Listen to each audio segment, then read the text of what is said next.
వాయుగుండం బలహీనపడి అల్పపీడనంగా కొనసాగుతున్న విశాఖ వాతావరణ శాఖ డైరెక్టర్ శ్రీనివాసరావు తెలియజేశారు.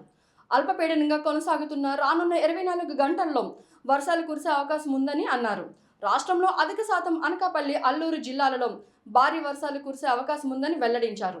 ఉత్తరాంధ్ర, దక్షిణాంధ్రాలలో తుఫాను తీవ్రత ఎక్కువగా ఉందని, దీని ప్రభావంతో సుందర తీరం వెంబడి గాలులు 45 నుండి 50 కిలోమీటర్ల వేగంతో వీస్తాయని అన్నారు. వాయుగుండం కొనసాగుతున్న కారణంగా సమీప పోర్టులకు 3వ నెంబర్ హెచ్చరిక జారీ చేశామని, మత్స్యకారులను చేపల వేటకు వెళ్లొద్దని హెచ్చరికలు జారీ చేశామని, లోతట్టు ప్రాంతాల ప్రజలందరూ కూడా సురక్షితమైన ప్రాంతాలకు చేరుకోవాలని సూచించారు.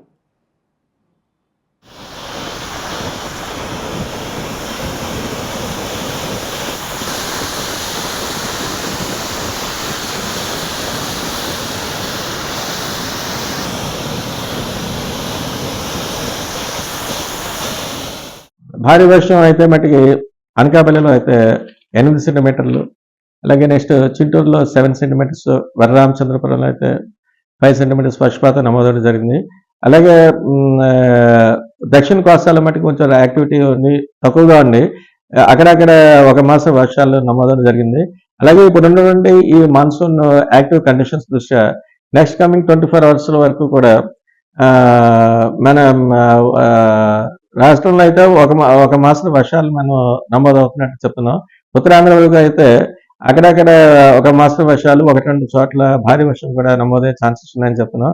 అవి పర్టికులర్గా అయితే విశాఖపట్నం, అల్లూరు సీతారామరాజు, అనకాపల్లి, కాకినాడ అండ్ యానం ఈ జిల్లాల్లో 1-2 చోట్ల భారీ వర్షం కూడా నమోదయ్యే ఛాన్సెస్ ఉన్నాయి. అలాగే నెక్స్ట్ ఇప్పుడు ఉన్నటువంటి రైన్ఫాల్ యాక్టివిటీ క్రమేపీ తగ్గుతూ వస్తుంటుంది. నెక్స్ట్ కమింగ్ 3 to 5 days వరకు చూస్తే ఉత్తరాంధ్రలో అక్కడక్కడ ఒక మాసం వర్షాలు, అలాగే నెక్స్ట్ దక్షిణ కోస్తా వరకు వస్తే 1-2 చోట్ల ఒక మాసం వర్షాలు వచ్చే ఛాన్స్ ఉన్నాయి. అలాగే ఇప్పుడు ఉన్నటువంటి స్ట్రాంగ్ మాన్సూన్ కండిషన్స్ దృష్ట్యా కూడా ఉత్తరాంధ్ర తీరం వెంబడి కూడా బలమైన ఎదురుగాలులు ఇప్పటికీ కూడా గంటకి 45 నుంచి 50 కిలోమీటర్ల వేగంగా వస్తుంటున్నాయి. అలాగే నెక్స్ట్ సీ కండిషన్ రఫ్నెస్ కూడా ఇంకా కంటిన్యూ అవుతుంది.